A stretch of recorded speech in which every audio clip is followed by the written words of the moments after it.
Olam 7, Televisión Internacional, presenta Estudios de las Profecías Bíblicas, revelando las profecías para el tiempo del fin, a la luz de las Sagradas Escrituras y los escritos de la hermana Elena G. de White. Olam 7 Internacional, sanando, educando y reconciliando. Qué alegría nuevamente volvernos a encontrar para estudiar la palabra de Dios. Siempre es un refrigerio para nuestras almas saber que tenemos nosotros el consejo oportuno, la bendición dada por Dios para nuestros tiempos. Más que todo, en estos tiempos tan difíciles que estamos viviendo.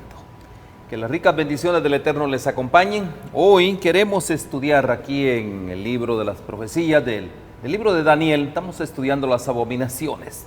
Y hemos parado por un momento acerca de las abominaciones. ¿Qué es lo que hay en ese cáliz? ¿Qué cosas nosotros de una u otra manera como cristianos, como seguidores de Dios, debemos de ver? Y aquí vemos que hoy vamos a hablar acerca de la oración. Pero no la oración que Dios nos enseñó en el Padre Nuestro a través de su Hijo Jesucristo, no, sino a través de la oración que los hombres han enseñado. Y estamos hablando específicamente de la oración católica. Así que bienvenidos y va a ser de gran beneficio nuestro estudio del día de hoy. Así que bienvenido, pastor, gracias por acompañarnos. Gracias. Queridos amigos, Dios les guarde, bienvenidos sean todos ustedes, gracias por estar acompañándonos y juntos disfrutaremos del estudio de la palabra comparando los textos bíblicos con la norma que rige en la Iglesia Católica, cuál es el catecismo romano. Vamos a ver conceptos interesantes, pero que a la luz de la palabra de Dios van a llegar a ser controversiales. Dios nos asista en este estudio que haremos de la Biblia con esta norma que rige en la Iglesia Católica. Bueno, qué importante es eso cuando hablamos de la oración. Bueno, es importante orar, ¿verdad? ¿Qué les parece si oramos?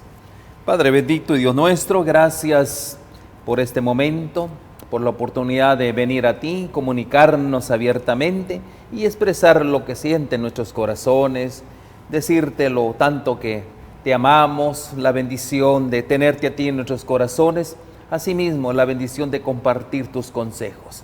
Gracias por esta oportunidad, bendice a nuestros hermanos a la distancia, por favor, que ellos también puedan recibir, ser recipientes de todas estas bendiciones. Los agradecemos y las pedimos todas en el nombre bendito de Cristo Jesús. Amén y amén. Amén. Muy bien, siempre Dios ha anhelado el espíritu de oración. Los predicadores antiguos siempre ellos tuvieron un espíritu de oración. Y hoy vemos también que para la iglesia del tiempo del fin debe de prevalecer también ese espíritu. Por ejemplo, Jeremías 33:3, mire lo que dice. Jeremías 33:3, leemos la palabra de Dios. Dice, clama a mí, 33:3. Clama a mí y yo te responderé y te enseñaré cosas grandes y ocultas que no conoces. Pastor, mire la bendición de venir a Dios, clamar a Dios, y mire la bendición también, dice que Él nos va a revelar cosas grandes. Qué importante es la oración entonces. Es el vehículo por el cual nos acercamos a Dios y Dios se digna revelarnos sus muchas grandes verdades contenidas en la Biblia, pero a veces oscurecidas por nuestro descuido en la interpretación, en la sana lectura del texto. Pero gracias a la oración la mente se abre, sentimos que Dios nos oye, entendemos mejor los textos, se adquiere discernimiento, mayor conocimiento, profundidad, penetración en la percepción de las cosas. La oración es el vehículo que Jesús mismo instituyó. Recordemos que Él lo dijo allí en Mateo 6. Cuando oréis, no hagáis como los vanos o estos hipócritas que hacen vanas repeticiones, sino que yendo a la cámara en secreto, orad a vuestro Padre, ahí tenemos. Bueno, texto también que dice, y orando no uséis vanas repeticiones como hacen los gentiles, que piensan que por su palabrería serán oídos. Cuando entramos en el aposento, oramos en privado y el Señor oye y premia. Y amigos, esto es lo que nos interesa, que Dios escuche y conceda esa rica bendición, pero haciendo como Él pide que se haga y no imitando maneras humanas contrarias al espíritu de la Biblia. Entonces vemos la importancia realmente de la oración. Y bueno, de una u otra manera también, tomando en cuenta esa importancia que es el medio para comunicarse con Dios, los hombres también han hecho una parte bien importante. Y hoy vamos a aprender si es necesario que estas oraciones sean a través de los hombres o si las oraciones podemos nosotros ir directamente al trono de la gracia para pedir el oportuno socorro. Hoy vamos a examinar cada uno de estos. Así que entremos en materia, pastor. Vamos a revisar ahí del mismo catecismo católico. Aquí vamos a hablar la oración católica y dice acá: la oración no se reduce al brote espontáneo de un impulso interior. Para orar es necesario querer orar. No basta solo con saber lo que las Escrituras revelan sobre la oración. Es necesario también aprender a orar. Pues bien, por una transmisión viva, la Sagrada Tradición, el Espíritu Santo, en la iglesia creyente y orante enseña a orar a los hijos de Dios. Entonces, eso lo vemos nosotros en el renglón 2650. Aquí hay un punto bien importante donde dice, pues bien, por una transmisión viva, o sea, prácticamente podría decirse de hombre a hombre, ¿no?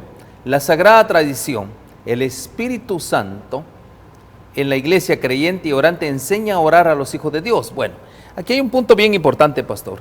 ¿Quién es? Le dicen una transmisión viva, pero también está entre paréntesis la Sagrada Tradición. Y posteriormente dice el Espíritu Santo. ¿Cómo está este enredo aquí, pastor? Buen planteo. Si notamos, queridos amigos, se nos habla de este modelo de oración creado por la Sagrada Tradición, o la Santa Tradición. Esto es la forma en cómo enseñaban los padres de la iglesia. Si es por ello, tengamos mucho cuidado porque se veneraban cosas que la palabra de Dios no venera. Tomamos el caso de Simón el estilista, este señor que aparentaba santidad subiéndose a una columna y pasar años allí en posición como de yogi arriba y le traían de comer. Entonces él estaba con la oración contemplativa. Esta Sagrada Tradición le atribuye importancia a lo que Dios no le atribuye. Acordémonos que este fue el gran conflicto que Jesús tuvo con los fariseos de sus días. Ya en Lucas 16 se nos dice que lo que los hombres tienen por sublime, para Dios es abominación. El hecho de que tengamos en estos maestros de la Sagrada Tradición los ejemplos de lo que ellos consideraban importante, la oración contemplativa. ¿Por qué aparecen las abadías, los eremitas, los lugares donde apartados del desierto, creyendo que allí se obtenía santidad? Amigos, la santidad no se obtiene alejándose, sino metiéndose. Acordémonos de Jesús. Jesús, él oraba muy temprano en la mañana, como leemos en Marcos 1:35, y de allí recibía fuerzas de Dios para pelear la batalla del día. Pero en cambio esta gente más bien se aleja del mundo, creyendo que consiguen así santidad. Miremos el texto. Levantándose muy de mañana, siendo aún muy oscuro, salió y se fue a un lugar desierto y allí oraba. Terminado lo cual, salía a predicar. Eso lo dice el siguiente versículo, que los amigos lo andaban buscando y lo vieron orando. Y entonces él dice, vamos a otro pueblo a seguir predicando. Leamos el siguiente versículo. Y lo buscó Simón y los que con él estaban, y hallándole le dijeron, todos te buscan por los milagros del día anterior. Y él le dijo, vamos a los lugares vecinos para que predique también allí, porque para esto he venido. Y predicaba en las sinagogas de ellos en toda Galilea y echaba fuera los demonios. Pero ¿no tiene esto que ver con Simón el estilista? Que él lleva una conducta de retraimiento. Saben, con el paso del tiempo, ciertas conductas causaron o cautivaron la atención de estos padres de la iglesia. E incluso hay una sección dedicada a los padres del desierto, que eran hombres que creían crecer en la gracia, viviendo prácticamente en la holganza, en la vagancia diríamos. y ellos contemplando. No, amigos, es el servicio. Tengan el momento de orar temprano y salgan después a predicar, enseñar, corregir, amonestar, estar con el pueblo. No como holgazanes viviendo allí en el desierto y estar contemplativos. Por eso, amigos, este tema de la sagrada tradición, lo que ellos enseñan a orar, refleja la voluntad de Dios. Otra vez miremos el párrafo que estamos leyendo del catecismo, párrafo 2650.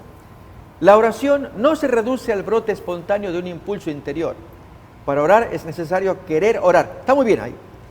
Pero miren, aquí ya entramos con problemas. No basta solo con saber lo que las Escrituras revelan sobre la oración. Claro que basta. Tenemos que saber lo que dice la Biblia, como Jesús amonesta para orar correctamente en Mateo capítulo 6. Es necesario también aprender a orar. Y el maestro para ello es la Sagrada Tradición, lo dice a continuación. Pues bien, por una transmisión viva, la Sagrada Tradición, el Espíritu Santo en la iglesia creyente y orante nos enseña a orar. No, amigos, yo no voy a prestar atención a estos grandes padres de la iglesia que se caracterizaron por ensalzar al vago que estaba contemplando allí en una eremita, en la abadía, en las montañas, como Simón el estilista, improductivo. O sea, seamos justos a la hora de discernir. Y esto es empezar como un niño cuando está pequeño no razona, se confía en el padre. El padre piensa y hace por él. Pero llega a cierta edad que el mismo hijo razona. Padre, ¿por qué hiciste esto? ¿Por qué lo tengo que hacer yo? Hijo, razónalo, es así, así. Ok, pero cuando no encaja, el hijo se lo va a cuestionar al padre, no a pelearlo, lo va a respetar. Pero quiere saber por qué. Lo mismo acá. ¿Por qué se fomenta ese tipo de oración? No, amigos, dejemos que Jesús nos enseñe a orar. Él es el ejemplo correcto. ¿Por qué vamos a ir a los padres de la iglesia que nos enseñen a orar? Ahí empezamos mal, amigos. Bien. Pastor, vemos también que cuando oramos, oramos porque hay una necesidad dentro de nosotros. Nuestra alma tiene necesidad de orar. Entonces, por lo consiguiente, es un acto espontáneo, ¿no? Muy bien. Una necesidad que deseamos comunicarnos con Dios y queremos orar. Pero aquí es todo lo contrario. La oración no se reduce al brote espontáneo.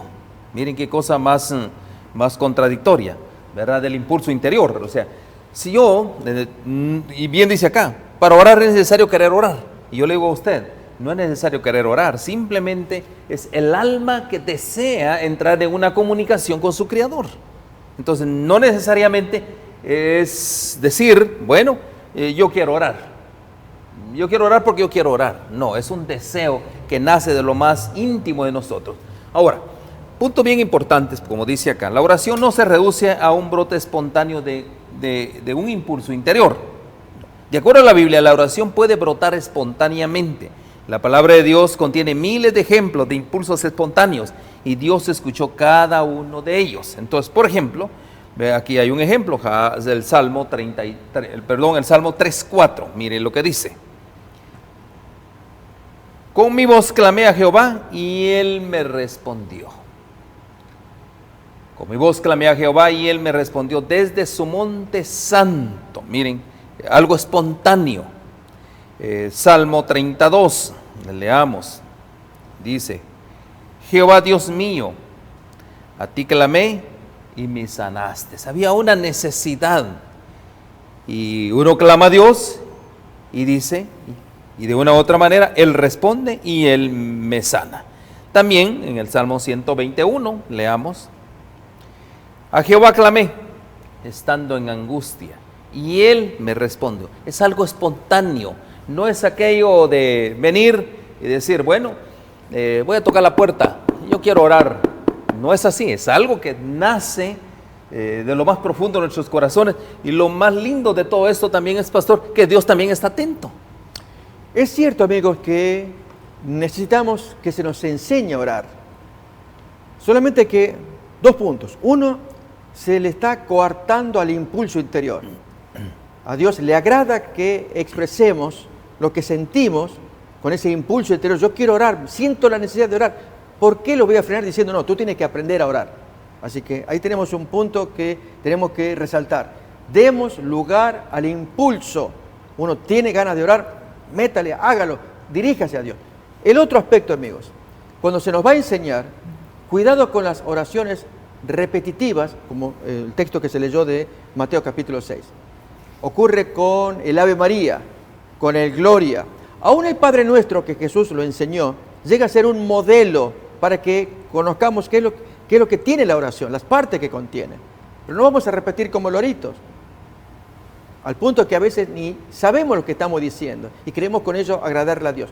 No uséis vanas repeticiones, dijo el Señor. Por eso es que muchas veces se nos quiere enseñar. Mira, tú no sabes orar, yo te voy a enseñar. Repite. Dios te salve María, llena eres de gracia, el Señor es contigo. Repítelo otra vez. Dios te salve María. Y amigos, déjenme que se los cuente de otra manera. Voy a ser más gráfico. Yo era niño y mi madre, católica, ella era la vecina a la cual la gente de la zona la invitaban a rezar cuando se moría alguien.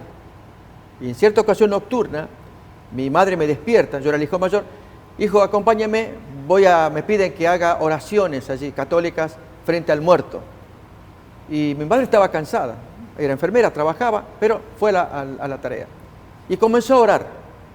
Y amigos, yo me acuerdo, miré con mis ojos, mi madre estaba tan agotada y ella repetía, y su cabeza dio contra el muerto, se durmió, y allí chocó y se despertó, y se le fue el sueño.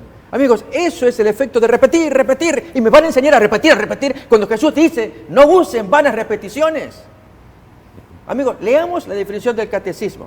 Voy a invitar a que leamos otra vez el párrafo 2650, que es el que se puso. Nos quieren enseñar a orar lo que Jesús prohibió que no lo hagan. Dice allí arriba, ahí lo tenemos, 2650. La oración no se reduce al brote espontáneo de un impulso interior. No, hay que darle espacio a la persona. Sientes ganas de orar, vamos a orar, yo te acompaño. Para orar es necesario querer orar. Muy bien. No basta solo con saber lo que la Biblia revela sobre la oración, es necesario también aprender a orar. ¿Quién me va a enseñar a orar? Los padres de la iglesia, que dice a continuación, y me van a enseñar a repetir como lorito, al punto que, como le pasó a mi madre, casi se duerme encima del cadáver. Me enseñan a orar, a repetir. Cuando Jesús dijo, no uséis vanas repeticiones. Enséñenme a orar espontáneamente, no a repetir oraciones fabricadas que anula la espontaneidad de la persona. La persona quiere expresarse con sus palabras, pero la oración fabricada allí se le enseña, repítelo, y lo repite. Amigos, ¿qué haríamos si estamos frente a Dios? Vamos a orarle. Y entonces en la oración a Dios, ¿y Dios o qué? Dice, te voy a escuchar, ¿qué quieres? Bueno, querido Padre que estás en el cielo, yo te pido que tú, no me sale. Querido Padre que estás en el cielo, yo te pido en el nombre, no me sale, querido, y estamos repitiendo. Dios va a decir, ya. Dime de una vez, ¿qué es lo que quieres? Amigos, así se nos enseña el rosario. Repetir tantas veces el Padre Nuestro, el Ave María, el Gloria, 50 oraciones repetidas. Cuando Dios diría, ya dejen de repetir, díganme qué es lo que quieren de una vez y yo se los doy. ¿Se entiende la lógica? Que Dios nos ayude, queridos amigos, a aprender según la palabra de Dios. Amén. En el Salmo 62:8 tenemos una manera como Dios desea que nosotros nos expresemos. Dice el salmista, esperad en Él en todo tiempo, oh pueblos, todos, derramad delante de Él vuestro corazón. Ahí está la clave. ¿Qué es lo que hacemos? Derramar delante de Dios todo nuestro corazón, lo que hay en nuestros corazones, nuestros deseos, peticiones, plegarias, súplica. Dios es nuestro refugio, por eso lo podemos hacer confiadamente. Mas, sin embargo, dice, las oraciones católicas, en vez de ser expresiones espontáneas que nazcan de un corazón, son una interminable repetición de palabras escritas. Ya el pastor lo dijo. Es interesante notar que Jesús prohibió este método de oración y dijo que los paganos realizan tal práctica. Entonces, esta no es una práctica cristiana. La repetición de vanas palabrerías es solo los paganos lo realizan, dice. En San Mateo, ahí lo expresó él, San Mateo capítulo 6, verso 7, dice, y orando, no uséis vanas repeticiones como los gentiles, que piensan que por sus palabrerías serán oídos. Repetir hasta el cansancio. Bueno, eso me lleva a un pensamiento, ¿se acuerda, pastor? Cuando Elías, allá cuando confronta a los Baales, ¿no? Eso justamente era lo que hacían los Baales. Por horas y por horas y por horas ellos hasta se sajaban. Y Elías más bien se burlaba de ellos y les decía, bueno, ¿dónde está su Dios? Está durmiendo, despiértenlo. Y ellos gritaban más. Eso, mis queridos hermanos, son actos paganos. Si nosotros hacemos esto, es paganizar prácticamente nuestra relación con Dios. Ahora, bien importante, ¿no? ¿Qué hizo Elías, pastor? Todo lo contrario, como él se dirigió a Dios, y él mismo dice, esto lo he hecho por tu orden. Y él clama a Dios desde su corazón y Dios le contesta, porque hay una relación viviente. Esto es fundamental, queridos amigos, que el hombre esté en paz con Dios, porque si estamos en pecado, podemos orar. Amigos, ¿cómo podemos dirigirnos a Dios pidiéndole una bendición si sabemos que nuestro corazón está en falta? Miren cómo lo expresa Proverbio 28:9. Tenemos que buscar estar en armonía con Dios si queremos orar. El que aparta su oído para no escuchar la ley, su oración también es abominable. Si uno no quiere escuchar a Dios, ¿cómo luego va a tener la caradurez de pedirle si no quiere saber nada de Dios? Pero como todos necesitamos de Dios, todos. Dios es grande, poderoso y bueno. Pero Él también nos pide, hijos, no sean rebeldes. La ley dice esto, háganle caso. Y yo voy a estar con ustedes dándoles lo que ustedes necesitan. Muy bien, entonces ya vimos que tiene que ser uno espontáneo, que salga del corazón. Pero hay otro punto bien importante. Dice acá, no basta solo con saber lo que las Escrituras revelan sobre la oración. Es necesario también aprender a orar. Tenemos que aprender a orar, estamos de acuerdo. Pues bien, por una transmisión viva, esa transmisión viva, yo estoy pensando que es de cara a cara, ¿no? La sagrada tradición, o sea, hombres, el Espíritu Santo, en la iglesia creyente y orante, enseña a orar a los hijos de Dios. Entonces, ¿quién es? ¿Es el Espíritu Santo o la sagrada tradición, pastor? Fíjese, más bien, diríamos, como una contradicción entre la Escritura y esa transmisión viva de gente orante o iglesia creyente y orante que enseña a orar y la Escritura supuestamente no enseña. Esa contradicción entre lo que la Biblia dice que hay que hacer y uno no le presta atención y lo que la tradición me va a enseñar, los padres de la iglesia, que preste atención al rosario o preste atención a los sacerdotes o gente santa orando en el desierto. Es decir, distrae la atención de lo que el texto bíblico dice y nos amonesta para fijarla en los hombres, cómo lo hacen, cómo lo dejan de hacer. Decir que estas notas que el autor está poniendo, la contradicción entre la experiencia bíblica, la experiencia de Jesús y la experiencia humana contradictoria, no puede haber armonía. Algo no está andando bien, no funciona bien y eso queremos descubrir. Aquí nosotros vemos que el catecismo proclama que las Escrituras no pueden enseñar a orar, no pueden. Este es un libro ya viejo, pastor, un libro que ya no sirve. Por lo consiguiente, pues no nos va a enseñar cómo orar. Por eso es necesario que los hombres de hoy en día, los modernos hombres, ellos sí pueden enseñarnos. Dice, es necesario también aprender a orar. Pues bien, por una transmisión viva, la Sagrada Tradición, el Espíritu Santo en la iglesia creyente orante enseña a orar a los hijos de Dios. Aquí el catecismo proclama que las Escrituras no pueden enseñar a orar, porque es un libro viejo. Por eso usted, eso del libro viejo yo lo agrego. Por eso usted debe de acudir a la iglesia católica. Como ya esto ya está obsoleto, ya es viejo, ya es arcaico. Sin embargo, mucho tiempo antes de que existiera la iglesia católica, la gente oraba y sus oraciones eran contestadas. ¿Cómo está ese asunto, pastor? En la nueva dispensación, ahora la iglesia es la encargada de este asunto. Fíjese qué bonito el texto, amigo, que se pone allí de Génesis 20:17. Que Abraham oró a Dios y Dios sanó a Abimelech y a su mujer, a sus siervas y tuvieron hijos gracias a la oración intercesora de Abraham. Otro tanto ocurrió con la oración intercesora de Job, orando por sus amigos y Dios bendijo a esos amigos.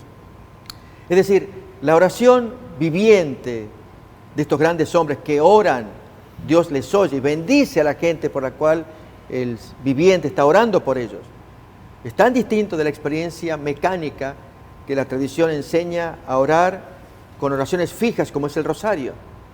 y no lo espontáneo del corazón, que el hombre siente gratitud a Dios con sus palabras, expresarle a Dios su necesidad. Entonces, esa manera de ver cómo enseña la Biblia, cómo ve el catecismo, la oración es discutida, queridos amigos. Aquí hay algo bien importante, pastor. Bueno, estamos hablando de que hay que acudir a hombres, hay que acudir a la iglesia. Por lo consiguiente, por ejemplo, Abraham oró a Dios y Dios sanó a Abimelech. Aquí está un caso, y a su mujer y a toda su parentela, ¿no? Yo le digo a usted, ¿por qué esta aplicación? Abraham ora, Dios le contesta, pero también, por ejemplo, los sacerdotes, aquellos hombres que también están en la iglesia, si oran, también puede ocurrir lo mismo.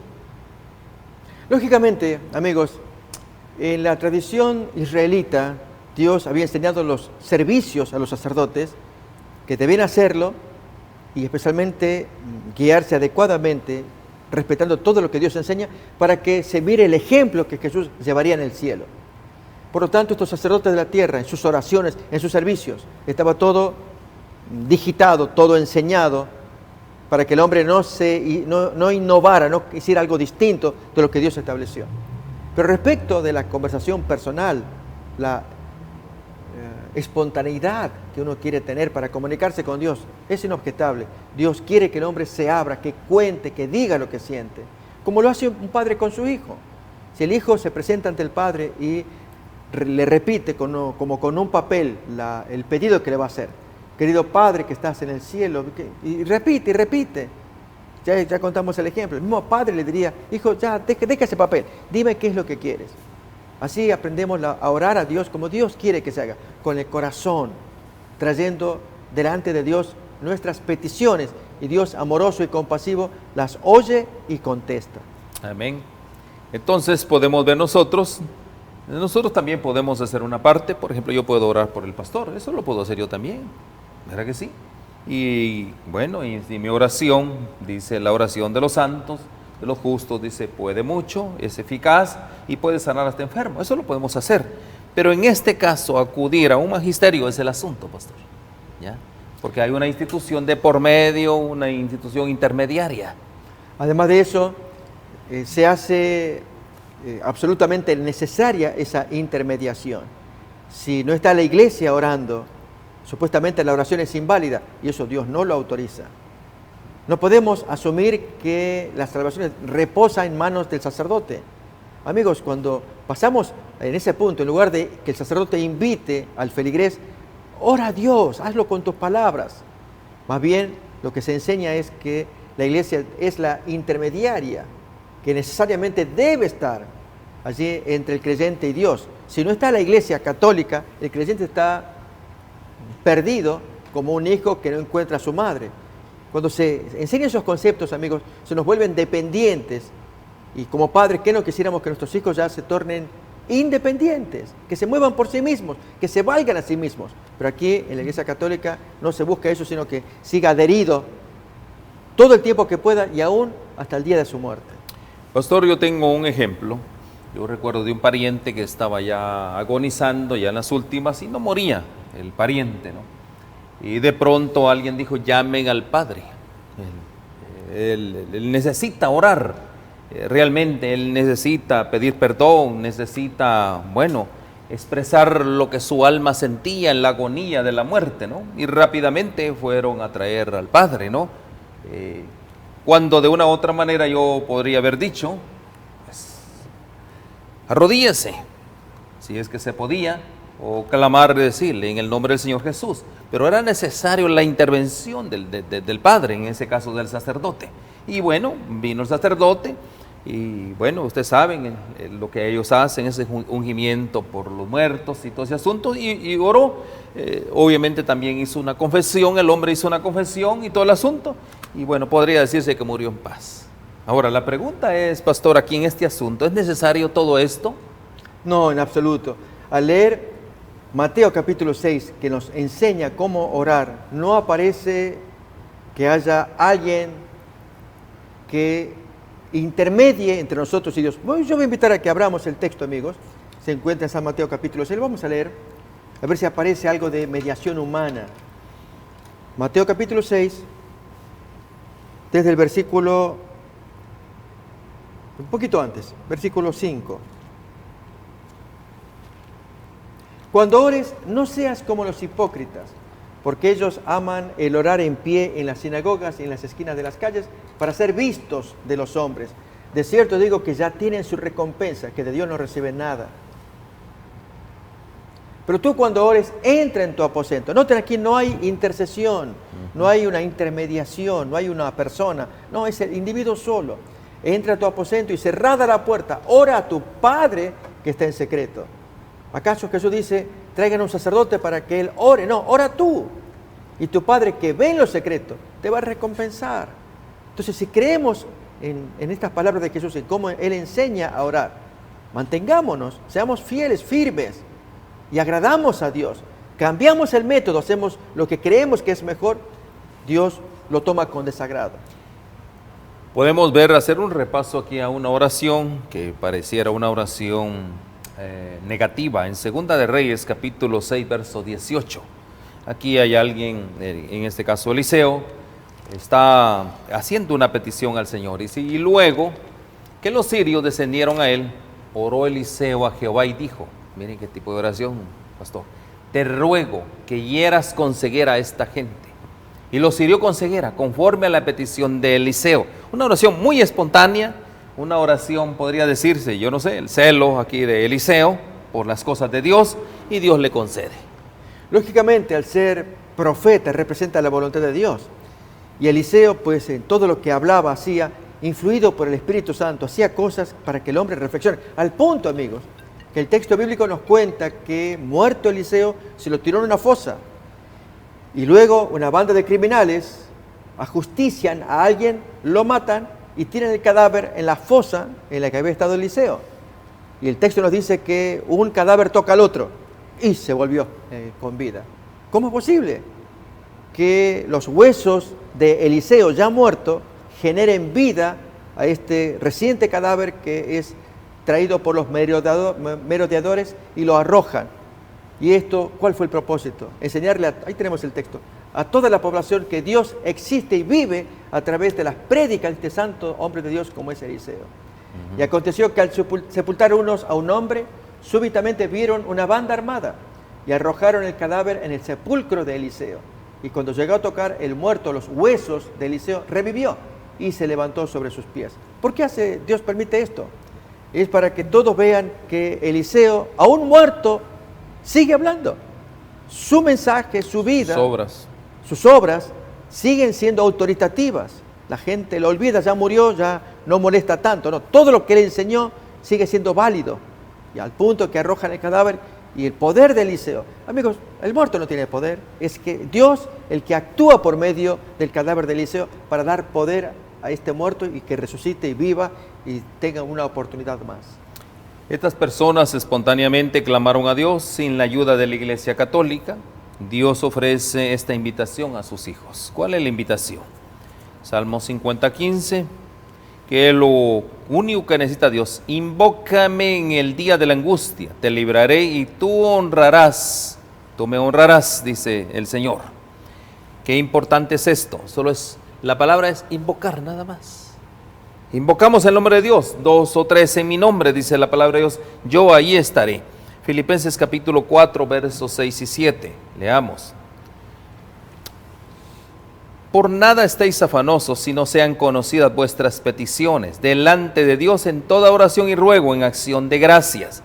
Tenemos que venir a Dios cuando estamos en angustia, invocamos el nombre de Dios, y nosotros, pues, elevamos nuestras peticiones delante de Dios, con ruego, dice, con acción de gracias. ¿Y qué va a hacer Dios? Dios exactamente las va a contestar. ¿Necesitamos una intermediación, una institución intermediaria? No necesitamos nada de eso. Dice, la palabra de Dios nos enseña que Dios no solo acepta las oraciones espontáneas, sino que nos exhorta a orar de esta manera. ¿Cuál es la manera? Aquí hay algo bien importante. Es solo coincidencia. Miren, aquí quiero llegar a este punto bien importante. Es solo coincidencia que esta doctrina católica mantenga a sus seguidores en mayor sujeción a la Iglesia Católica. Usted tendrá que decidir cuál es la respuesta. Ahora, quiero llevarlos a un portal. bien importante que entremos en este portal. ¿Por qué razón? Antes de hacer las conclusiones finales. Dice acá, ¿es bíblico orar a María o a los santos? Muy bien. Aquí dice respuesta. Bien interesante la respuesta. El dilema de que los católicos rezan, porque aquí hay controversias, dilemas, a los santos es uno que está lleno de confusión. Es la posición oficial de la Iglesia Católica Romana que los católicos no oran a los santos o a María. Pastor, no oran a los santos o a María, así dicen los católicos, sino más bien que los católicos pueden solicitar a los santos o a María que oren por ellos. ¿Qué le parece? Es confuso, amigos. Miren, ¿qué persona no le ora al santo o no le ora a la Virgen María? Y decir, no, ellos están orando por nosotros. Ok, si le vamos a pedir, María, te pido que ores por mí. Eso ya constituye una oración. Si me dirijo a ella, le estoy orando para pedirle que ella ore por mí. Es contradictorio. Un juego de palabras para decir no cuando el texto claramente dice sí, que están practicando la oración a los santos, a los muertos. Y esta es la oración católica que se enseña al feligrés a dirigirse a ellos. Es el caso de Dios te salve María, llena eres de gracia. Amigos, esa es una oración hecha a María Virgen. Si la queremos analizar, tiene dos grandes partes. La primera es bíblica, la del Nuevo Testamento. Pero luego la otra, ruega por nosotros pecadores ahora y siempre hasta la hora de nuestra muerte. Eso no es bíblico, pero ruega por nosotros. Eso es una oración. Y aquí negar que sea oración. Yo les invito, amigos, que repasemos. Acá se observa que ellos están en falta y lo quieren justificar barnizando, diciendo otras cosas, faltando a la verdad. Y eso no está bien. Vamos a repasar otra vez la cita que Benedicto nos está trayendo. Dice, el dilema de que los católicos rezan a los santos es uno que está lleno de confusión. Ok, a ver, me lo van a aclarar. Es la posición oficial de la Iglesia Católica Romana que los católicos no oran. Yo voy a poner a María por el momento. Sino más bien que los católicos pueden solicitar a María que ella ore por ellos. Eso se llama oración. Pedirle a María, ora por nosotros, ahora hasta la hora de la muerte. Dice más, la posición oficial de la Iglesia Católica Romana es que pedir a los santos no es diferente de pedirle a alguien aquí en la tierra que ore por nosotros. O sea, si yo voy a pedir que tú ores por mí, tú, Benedicto, ora por mí, y el santo que está allí en el costado derecho, cerca del árbol de la vida, que se acuerde y ore por mí. Pero al pedirle a él, yo le estoy orando.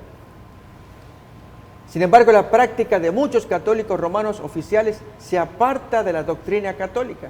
Muchos católicos ya de hecho oran directamente a los santos y a María, pidiendo que le ayuden. Es que eso, no, la posición oficial dice una cosa, amigos. La realidad es esta es la posición oficial. Pedirle a María que interceda, pidiendo que le ayuden en vez de pedirle a los santos o a María que interceda a Dios.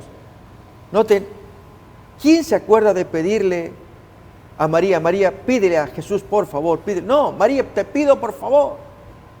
Recuerden, amigos, yo les conté tiempo atrás una experiencia vivida en Argentina para el 7 de agosto, el día de San Cayetano, patrono del trabajo. Este patrono residía en un templo allá en Pompeya, en Argentina. Y llegado el día 6 especialmente, aún el 5, se establecían carpas para formar cola y pedirle al santo, que era una estatua que estaba pequeña allí en el templo de Pompeya. Y entonces el reportero anda haciendo preguntas, ¿cuál es el motivo por el cual está allí presente haciendo fila para que cuando aparezca la estatua de San Cayetano él pueda pedirle directamente al santo?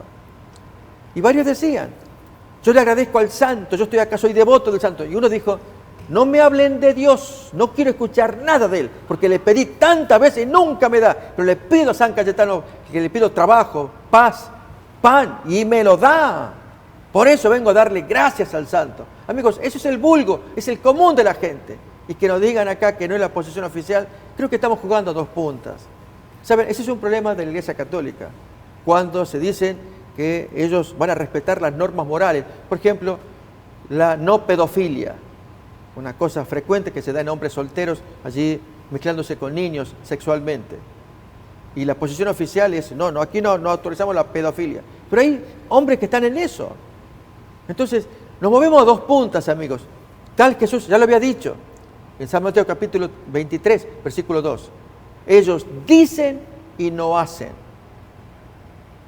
Hagan conforme a lo que ellos enseñan, pero no conforme a sus obras, porque dicen y no hacen. Ahí tenemos el texto, amigos. En la cátedra de Moisés, o el asiento de Moisés, se sientan mucho los escribas y fariseos. Así que todo lo que os digan que guardéis, guardadlo y hacedlo, mas no hagáis conforme a sus obras, porque dicen y no hacen. Muy bien, aquí estaba repasando un punto bien importante. Mire, pastor, esto está un poquito enredado. Dice acá: muchos católicos ya de hecho oran directamente a los santos o a María, pidiendo que les ayuden en vez de pedirle a los santos y a María que interceda a Dios por ellos. En cualquier caso, si se está orando a un santo o a María, o se le ha pedido a estos interceder por nosotros, ninguna de estas prácticas tiene base bíblica alguna. En fin, son la misma cosa, es lo que usted está diciendo. Pedirle a un muerto, aunque sea un santo glorificado, aunque verdaderamente no están muertos, están vivos espiritualmente, pero están separados de nosotros, los muertos, que no nos pueden oír. Buen razonamiento, ¿no? La Biblia instruye a los creyentes en Cristo a orar a nadie más que a Dios. La Biblia ni siquiera menciona a creyentes pidiendo a individuos en el cielo por sus oraciones. Entonces, ¿por qué muchos católicos oran a María y a los santos o solicitan sus oraciones? Los católicos ven a María y a los santos como intercesores ante Dios. Creen que un santo que es glorificado en el cielo tiene más acceso directo a Dios de lo que tenemos los cristianos aquí en la tierra. Por lo tanto, si un santo ofrece una oración a Dios, es más eficaz que nosotros orando a Dios directamente. Este concepto es totalmente antibíblico. Hebreos 4:16 nos dice que nosotros, los creyentes aquí en la tierra, podemos entrar confiadamente al trono de la gracia. Miren, estamos hablando de un portal católico, pastor. Y está bonito, amigos, pero dice cosas que en la práctica, en la realidad, no se está llevando a cabo. Al repasar ahí el portal, vamos a ponerlo otra vez al portal. El concepto casi al final del primer párrafo, o aún del segundo, cuando dice al final del segundo, por tanto, si un santo ofrece una oración a Dios, es más eficaz que nosotros orando a Dios directamente. Este concepto es totalmente antibíblico. Ahí está correcto. Hebreos 4:16 nos dice que nosotros los creyentes aquí en la tierra podemos entrar confiadamente al trono de la gracia. Es cierto, pero ¿por qué aparece la oración a María? ¿Por qué el Ave María, famosísima oración? Debieron erradicarse esas oraciones. Aún más. 1 de Timoteo 2:5. Sí, declara: porque hay un solo Dios y un solo mediador entre Dios y los hombres, Jesucristo hombre. No hay nadie más que pueda mediar entre Dios y nosotros. Si Jesús es el único mediador, esto indica que María y los santos no pueden ser mediadores, no pueden mediar nuestras peticiones de oración a Dios. Además, la Biblia nos dice que Jesucristo mismo está intercediendo por nosotros ante el Padre. Por lo tanto, es capaz de guardar por completo los que por Él se acercan a Dios, viviendo siempre para interceder por nosotros. Hebreos 7:25. Si el mismo Jesús intercede por nosotros, ¿por qué debemos de pedir a María o a los santos que intercedan por nosotros? ¿A quién quisiera Dios escuchar más de cerca que a su Hijo? Ahí en Romanos capítulo 8, verso 26-27, describe cómo el Espíritu Santo intercede por nosotros, con la segunda y tercera persona de la Trinidad, ya intercediendo por nosotros ante el Padre. ¿Qué necesidad habría de que María o los santos intercedan por nosotros? Razonamientos justos, están correctos, pero la práctica es otra. Entonces ahí viene la contradicción. Ahí viene el argumento. Dice: los católicos argumentan que orar a María y a los santos no es diferente que pedir a alguien aquí en la tierra que ore por nosotros. Examinemos esta clase de reclamos. El apóstol Pablo le pide a otros cristianos que oren por él, ahí en Efesios capítulo 6, verso 19. Muchas escrituras describen a los creyentes orando unos por los otros, de acuerdo, 2 Corintios capítulo 1, verso 11, Efesios 1, 16, Filipenses 1, 19 y 2 Timoteo 1, 3. La Biblia en ninguna parte menciona a alguien aquí en la tierra rogándole a alguien en el cielo que ore por él o por ella. La Biblia no menciona a nadie en el cielo, además de Jesús, orando por nadie en la tierra. La Biblia no te da ninguna indicación de que María y los santos pueden escuchar nuestras oraciones. María y... ¿Dónde voy? Me quedé aquí, muy chiquita la letra, ¿no? María y los santos no son omniscientes, incluso aún glorificados en el cielo, todavía son seres finitos con limitaciones. ¿Cómo podrían escuchar las oraciones de millones de personas cuando la Biblia menciona orar o hablar con los muertos? Es en el contexto de la hechicería, brujería, nigromancia y la adivinación, actividades que la Biblia condena enérgicamente. Entonces, pastor, aquí hay algo bien interesante. Estamos hablando de un portal católico. Tal vez habrá que mirar, Benedicto, porque los conceptos que trae son interesantes. Son interesantes. Aquí está. ¿Es bíblico orar a María? Tal vez Respuesta. Sea de algún autor no católico. Bueno, es muy probable porque sí, los argumentos son ahí.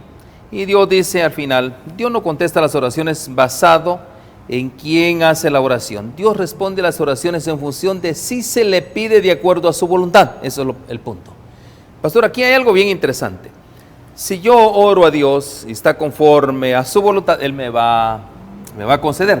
Pero si, por ejemplo, María, como Él la intercesora en el cielo, y si Él no pide conforme a mi voluntad, ¿qué sucede?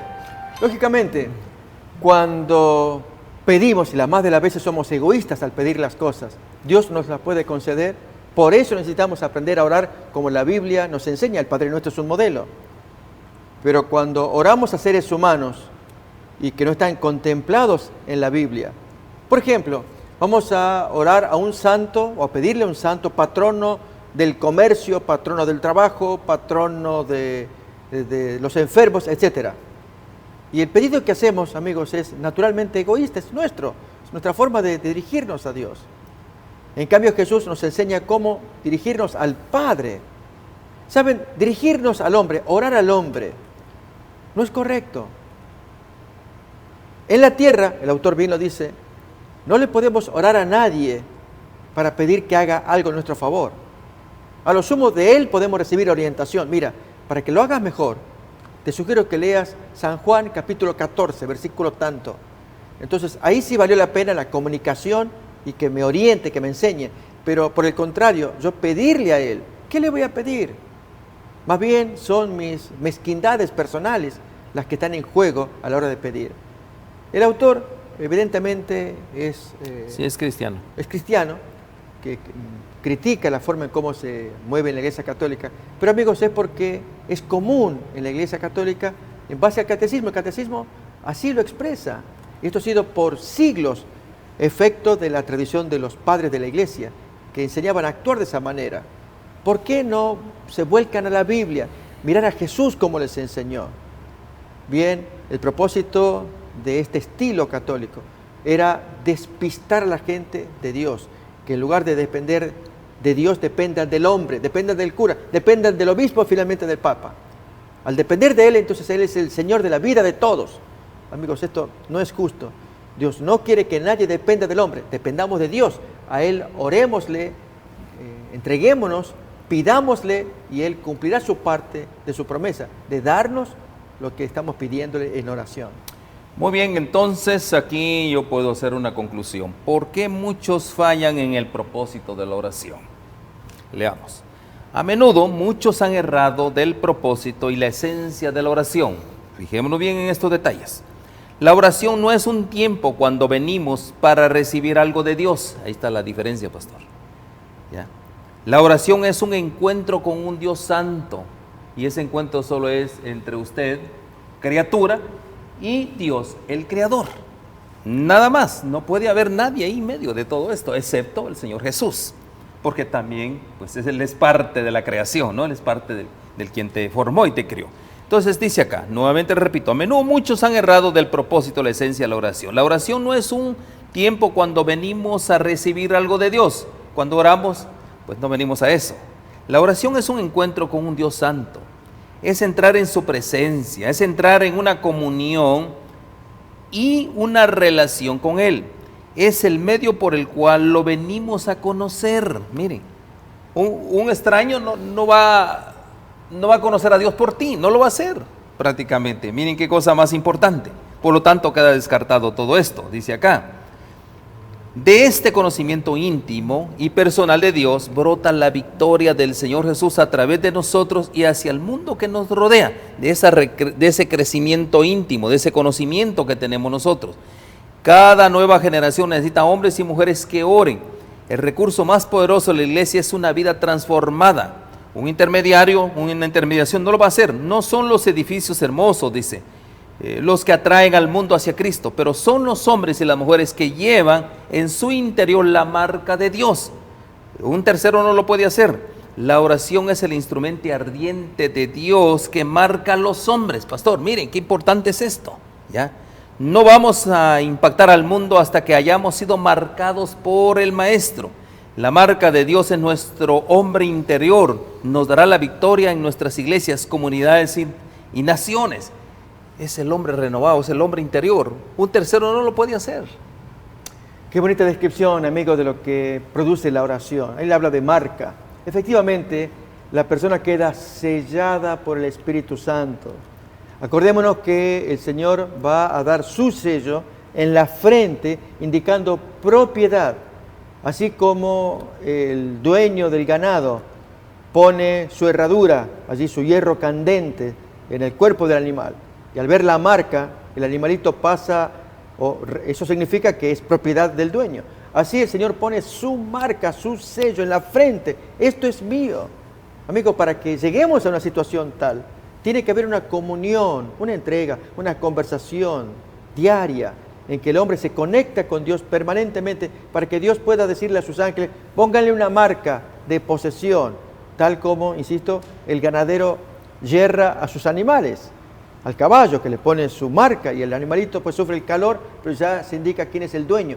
Dios lo mismo. ¿Quién es el dueño del creyente? Es Dios, porque estamos en comunión con Él y Él pone esa marca. Comunión, amigos, es oración, estar permanentemente orando. Pero si en lugar de ello nuestra mente se distrae pensando en cosas, haciendo cosas, y no tenemos tiempo para tener comunión con Dios, ¿Dios puede poner su marca sobre nosotros? Difícilmente. Pastor, aquí estamos empatados. Usted tiene que desempatar. Dice acá, la Biblia condena la forma de adoración, la Biblia condena la forma de oración del catolicismo. Y la Iglesia Católica condena la forma de oración bíblica. Obviamente usted tendrá que decidir, pastor. Desempate este aquí. Amigos, ¿cómo no desempatar siguiendo al Maestro, a Jesús, que Él nos enseña a orar? Mateo capítulo 6, versículo 5.